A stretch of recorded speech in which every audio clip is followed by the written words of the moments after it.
And, I love addressing issues at the root. I'm not a Band-Aid person. So when someone says, my children are fighting all the time, what should I say? I say, I don't know what you should say, because we have to look at why they're fighting all the time.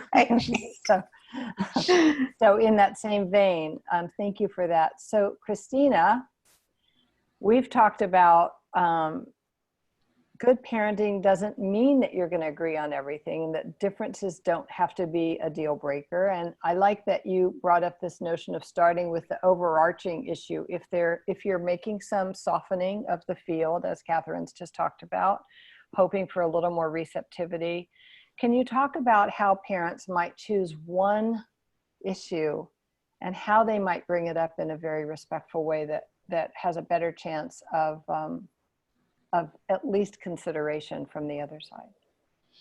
I think part of it is you need to seek common ground. So, because a lot of times we have more things in common, there's more things that we connect on than we disconnect on, but we're so caught up in vilifying one another that we don't pay attention to them. So, given a situation like this, what would be one thing that you would have in common? Well, you both want your kids to be safe, right?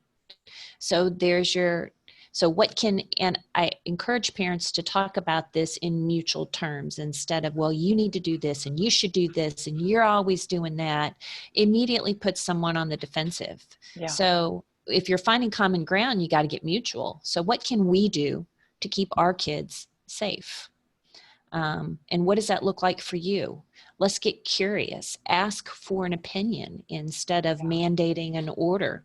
So what are your thoughts about this? What have you read about the current guidelines? Here's what I've read. What do you think we could do together?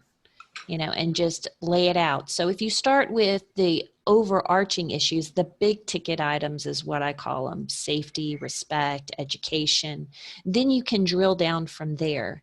And there may be some circumstances where you don't see eye to eye. I think kids can deal with the differences if you can deal with them. A lot of it depends on how we're managing them. And so if we're judging and criticizing each other and we're digging in, expect that kids are going to receive that much differently than just acknowledging, well, that's what you do at dad's house. Dad's house is, his rules, his roof, his rules. At mom's, this is the way we do it. And I often tell parents, sometimes we have to shift our context for looking at some of these problems. So, your kids can manage differences and transitions when they know what to expect. Think of how they manage in school. Does every teacher run their classroom the exact same way? Of course not.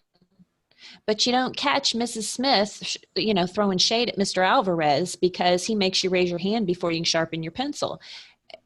And so when we can just manage different is different and accept that, help kids know what to expect, I think that we can get there, and it will, as Catherine pointed out, kind of soften the situation.